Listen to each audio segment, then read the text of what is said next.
ನಮಸ್ಕಾರ ಪಾಲಕರೇ ಮತ್ತು ವಿದ್ಯಾರ್ಥಿಗಳಿಗೆ ನಮ್ಮ ಚಾನಲ್ಗೆ ಸ್ವಾಗತ.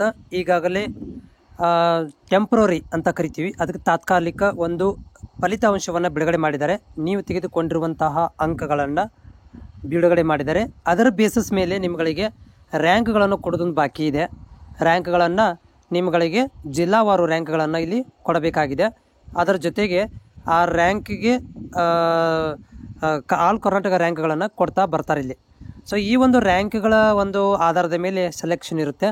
ಆದರೆ ಅದು ಇನ್ನೂ ಸ್ವಲ್ಪ ಲೇಟ್ ಆಗುತ್ತೆ. ಯಾಕಂತಂದರೆ ಅವರೇ ಹೇಳ್ತಿರುವ ಹಾಗೆ ಈ ಒಂದು ಏನು ಈಗ ಬಿಟ್ಟಿದ್ದಾರೆ ಜಿಲ್ಲಾವಾರು ತಾತ್ಕಾಲಿಕ ಅಂಕಪಟ್ಟಿ ಒಂದು ಲಿಸ್ಟನ್ನು ಬಿಟ್ಟಿದ್ದಾರೆ. ಅದರಲ್ಲಿ ಅಭ್ಯರ್ಥಿಗಳಿಗೆ ಏನಾದರೂ ಆಬ್ಜೆಕ್ಷನ್ ಇದ್ದರೆ, ಅಂದರೆ ಏನಾದರೂ ನಿಮ್ಮಲ್ಲಿ ಅದರ ಬಗ್ಗೆ ಆಕ್ಷೇಪಣೆಗಳು ಇದ್ದಲ್ಲಿ, ಅಂತರ ನಿಮ್ಮಲ್ಲಿ ಡೌಟ್ಗಳು ಇದ್ದಲ್ಲಿ, ಅಂದರೆ ಡೌಟ್ ಅನ್ನೋದಕ್ಕಿಂತ ಇಲ್ಲಿ ನಿಮಗೇನಾದರೂ ಮೋಸ ಆಗಿದ್ದರೆ, ಮಾರ್ಕ್ಸ್ ನನಗೆ ಕಡಿಮೆ ಬಂದಿದ್ದಾವೆ, ನನಗೆ ಇಷ್ಟು ಇನ್ನೂ ಒಂದು 4-5 ಮಾರ್ಕ್ಸ್ ಜಾಸ್ತಿ ಬರಬೇಕಿತ್ತು.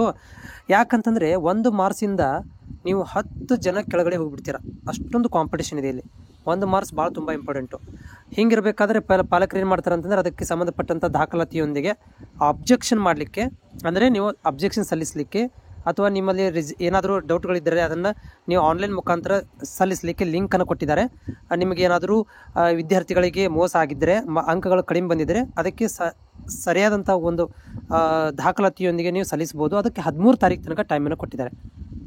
ಅಂದರೆ ಇಲ್ಲಿ ಸುತ್ತಿ ಬಳಸಿ ಹೇಳೋದಂದರೆ 13 ತಾರೀಕು ತನಕನೂ, 13 ಅಲ್ಲ 14ನೇ ತಾರೀಕು ಅಥವಾ 15ನೇ ತಾರೀಕಿಗೆ ನಿಮ್ಗೆ ಏನು ಮಾಡ್ಬೋದು ಅಂತಂದರೆ ಮುಂದಿನ ಪ್ರಕ್ರಿಯೆನ ಸ್ಟಾರ್ಟ್ ಮಾಡ್ಬೋದು. 13 ತಾರೀಕು ತನಕ ಅಂತೂ ಟೈಮ್ ಕೊಟ್ಟಿದ್ದಾರೆ ಅಬ್ಜೆಕ್ಷನ್ ಹಾಕಲಿಕ್ಕೆ, ಆಕ್ಷೇಪಣೆ ಸಲ್ಲಿಸಲಿಕ್ಕೆ. ಅದ ನಂತರ ಏನು ಮಾಡ್ತಾರೆ ಅಂತಂದರೆ ಈ ಒಂದು ಆಕ್ಷೇಪಗಳನ್ನು ನೋಡಿಕೊಂಡು ಅವ್ರಿಗೆ ಏನಾದರೂ ಮೋಸ ಆಗಿದ್ದರೆ ಫೈನಲ್ ಒಂದು ಲಿಸ್ಟನ್ನು ಬಿಡ್ತಾರೆ.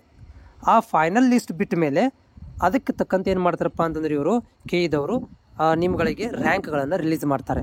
ಇದು ಒಟ್ಟಾರೆಯಾಗಿದ್ದು ಇನ್ನೂ ಒಂದು 13 ತಾರೀಕಿನ ನಂತರ ಒಂದು ವಾರದ ಒಳಗಾಗಿ ಅಥವಾ ಒಂದು ವಾರ ಆಗ್ಬೋದು ಅಂದಾಜಾಗಿ, ಅಲ್ಲಿ ತನಕ ನಿಮಗೆ ರ್ಯಾಂಕ್ಗಳನ್ನು ಕೊಡ್ಬೋದು. ಅದರ ಜೊತೆಗೆ ನಾನು ವಿಡಿಯೋ ಮುಖಾಂತರ ನಿಮಗೆ ಮಾಹಿತಿಯನ್ನು ಶೇರ್ ಮಾಡ್ತಾ ಇದ್ದೀನಿ. ಎಷ್ಟು ರ್ಯಾಂಕ್ ಬರ್ಬೋದು ಅನ್ನೋದನ್ನು ಕೂಡ ಭಾಳಷ್ಟು ಅಭ್ಯರ್ಥಿಗಳನ್ನು ಕಾಮೆಂಟ್ಗಳನ್ನು ಹಾಕ್ತಾ ಇದ್ದಾರೆ. ನಂದಿಷ್ಟು ಪರ್ಸೆಂಟೇಜ್ ಆಗಿದೆ, ಎಷ್ಟು ರ್ಯಾಂಕ್ ಬರ್ಬೋದು ಅಂತ ಜಿಲ್ಲಾವರು ನೀವು ಕೂಡ ಹಾಕ್ಬೋದು. ಸೀಟ್ ಫಸ್ಟ್ ರೌಂಡಲ್ಲಿ ಸಿಗುತ್ತಾ, ಸೆಕೆಂಡ್ ಸಿಗುತ್ತಾ, ಥರ್ಡ್ ರೌಂಡಲ್ಲಿ ಸಿಗುತ್ತಾ ಅನ್ನೋದು ಕೂಡ ಮಾಹಿತಿಯನ್ನು ಕೊಡ್ತೇನೆ. ಚಾನಲ್ಗೆ ಹೊಸಬರಾಗಿದ್ದರೆ ಚಾನಲ್ ಸಬ್ಸ್ಕ್ರೈಬ್ ಮಾಡಿಟ್ಟುಕೊಳ್ಳಿ. ಯಾಕಂದರೆ ನಾನು ಹಾಕುವಂಥ ವಿಡಿಯೋ ನಿಮಗೆ ಬೇಗ ಬಂದು ರೀಚ್ ಆಗ್ತವೆ.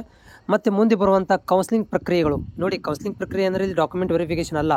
ಕೌನ್ಸಿಲಿಂಗ್ ಪ್ರಕ್ರಿಯೆ ಅಂದರೆ first round, second round, third round. ಈ ಒಂದು ಪ್ರಕ್ರಿಯೆಗಳಿಗಾಗಿ ಚಾನಲ್ ಸಬ್ಸ್ಕ್ರೈಬ್ ಮಾಡೋದನ್ನು ಮರಿಬೇಡಿ.